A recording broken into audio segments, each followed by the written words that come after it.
गरीब माँ और 5 बेटियों का गाजर घर। बाबूजी, रोटी बना दी है, खा लीजिएगा, मैं खेत पर जा रही हूँ। तभी खटिये पर से बूढ़ा रामा खांसते हुए बोला, अरे बहू, ये ले, मेरी शॉल लेती जा, बाहर बड़ी ठंड पड़ रही है। नहीं बाबूजी, इसकी जरूरत आपको ज्यादा है, क्योंकि घर में ओढ़ने को एक भी कंबल नहीं। माँ, आज हम तीनों भी आपके साथ चलेंगे खेत पर बच्चों, तुम्हारे पास स्वेटर भी नहीं, सर्दी लग जाएगी। माँ, जल्दी तो आपको गुलिया दीदी और तानी दीदी को भी लगेगी। अगर हम जब एक साथ मिलकर खेत पर काम करेंगे तो ज्यादा पैसे आएंगे और फिर हम कंबल खरीद लेंगे। मेरा राजा बेटा कितना समझदार हो गया है, माँ के दुख को समझने लगा है। सरिता अपने बच्चों के साथ खेत पर आती है, जो कि जंगल के पास पड़ता था। बच्चों, हमें आज के आज खेत जोतकर गाजर की फसल बोनी है। सरिता की चारों बिटिया और राजा भी कड़ी मेहनत से बंजर खेत को जोतते हैं और फिर सब मिलकर खेती करते हैं। दिन बीतते हैं। एक रोज जब सरिता घर आती है तो वो अपने पति को घर में जुआ खेलते देखती है। अरे बिरजू, भूख लगी है। ये ले, दारू 2 घूंट मार ले। अरे खाली दारू, इसके साथ कुछ चखना मिल जाता तो मजा आ जाता। अरे देख बिरजू, तेरी लुगाई आ गई। बिरजू को घर में जुआ खेलते देखकर सरिता बौखला कर बोली, अजी, तुमको शर्म नहीं आती?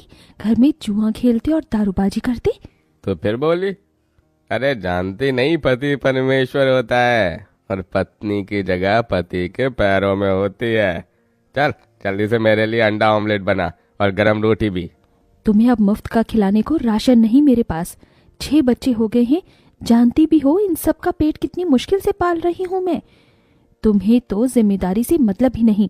घर में बूढ़ा बीमार पिता है, तुम तो कमाने गए थे ना, फिर क्या हुआ? आते ही पैसे मांगने लगी। पति ने खाया पिया कि नहीं ये तेरा बाप पूछेगा। नशे में धुत बिरजू सरिता से अकड़ते हुए अपनी चमड़े की चप्पल निकालकर उसे बहुत पीटता है। ये ले, और लड़ाई की जुबान। मैं कमाता नहीं तो क्या इस घर में मेरी इज्जत नहीं होगी? ये ले। बचाओ, ओह बचाओ, माँ को मत मारो पिताजी। तभी लड़खड़ाते हुए बिछौने से उठकर बूढ़ा रामा कहता है, अरे निकम्मे, छोड़ दे बहू को, निकल जा इस घर से तू, और फिर कभी शक्ल मत दिखाना। अरे ये मेरा घर है, मैंने बनाया है इसे। बिरजू चला जाता है। तभी रामा रोते हुए बोलता है, अरे जाने कैसे उड़ाऊं बेटे को जन्म दे दिया है मैंने। मेरे हाथों भारी गलती हो गई जो इसे तेरी शादी कराई। बहू माफ कर दे मुझे। पर उस 5 बेटियों की गरीब माँ का दुख इतना ही नहीं था कि एकदम से जोरदार तूफान उठा और झोपड़ी की छत हवा के झोंके से उखड़ कर गिर गई। हे भगवान, इतना भयंकर तूफान! तानी, गुड़िया, अंजू, तुम तीनों सोनी, राजा और मुनिया को लेके बाहर निकलो, मैं दादाजी को लेकर आती हूँ। उठिए बाबूजी। नहीं बहू, तू जा, मेरा समय आ गया है। तुझे उन 5 बच्चियों की सौगंध, तेरे बाद उन्हें देखने वाला कोई नहीं। जा बहू, जा। सरिता के बाहर निकलते ही पूरी झोपड़ी गिर जाती है।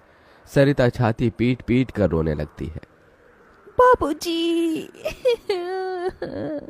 अरे कैसा निर्दयी है रे तू ऊपर वाले! क्या मिला आखिर, क्या मिला तुझे मेरा घर उजाड़ कर? तू खुद तो अपने घर में सो रहा है और मेरी 5 बेटियों को बेघर कर दिया। जवाब दे, तू बोलता क्यों नहीं? सरिता को टूट कर रोता देखकर उसकी 5 बेटी भी बिलख बिलख कर रोती है। चुप हो जाओ माँ, रो मत। माँ, मुझे जल्दी ठंड लगती है। हे भगवान, इतनी बर्फ गिर रही है, मुझे इस ठंड से अपने बच्चों को बचाना होगा। सरिता सबका दरवाजा खटखटाती है, मगर कोई भी मुसीबत में उसकी मदद नहीं करता। हार कर वो अपने जंगल वाले गाजर के खेत में आ जाती है और सब रात भर ठंड से कांपते ठिठुरते हुए बीतती है। माँ, बहुत भूख लगी है। हाँ माँ, मुझे भी भूख लगी है। तभी सरिता की सबसे बड़ी बेटी तानी खेत में देखती है जहाँ लाल लाल गाजर उगे थे। देखो माँ, हमारे खेत में तो गाजर तैयार हो गए हैं। फिर तानी अपने सभी भाई बहनों को गाजर तोड़ कर देती है। ये लो मेरी बहनों, गाजर खा लो। अपनी बेटियों को ठंड में ऐसे देख उस गरीब माँ का मन अपार दुख से भर जाता है। अपनी इस गरीब लाचार माँ को माफ कर देना बच्चों, तुम्हें ये ठंड भोगना पड़ रहा है। तभी एकदम से दिन का माहौल रात सा हो जाता है और तेजी से बर्फ गिरने लगती है। बाप रे बाप, एकदम से इतनी ठंड, ऐसे तो बिना घर के हम बच नहीं पाएंगे। तभी सरिता अपना आंचल उन पर उड़ाती है, मगर बच्चे थरथरा उठते हैं कि एकदम से गुड़िया कहती है, माँ, तानी दीदी, हम अपना घर बना सकते हैं। मगर कैसे बिटिया, हमारे पास पैसे भी तो नहीं। माँ देखो, हमारे खेत में कितने सारे गाजर उगे हैं, हम इसी से अपना घर तैयार करेंगे, पर हम सबको साथ मिलकर मदद करनी होगी। राजा बेटा, जब तक कि हम गाजर घर तैयार नहीं कर लेते, तुझे अपनी छोटी बहनों का ख्याल रखना होगा। रखेगा ना? हाँ माँ, रखूंगा। सरिता आग जलाकर अपने दोनों सबसे छोटे बच्चों को उसके पास बिठा देती है और खुद अपनी चारों बेटियों के साथ उस भयंकर ठंड में गाजर घर बनाने लगती है। अंजू, सोनी, गुड़िया, तुम दोनों मुझे और तानी दीदी को गाजर तोड़ तोड़ कर दो, हम घर बनाते हैं। ठीक है माँ। गरीब माँ बेटियां मिलकर गाजर घर बनाती हैं, मगर घर एकदम से ढह जाता है, जिससे सरिता दुखी हो जाती है। कितनी मेहनत से ये गाजर घर बनाया था हमने, मगर सारी मेहनत बेकार चली गई। तभी चारों बेटियां रोते हुए गाकर अपनी माँ को हिम्मत देती हैं।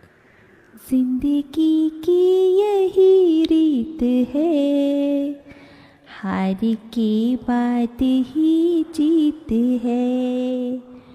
थोड़े आंसू है, थोड़ी हंसी, आज गम है तो कल है खुशी।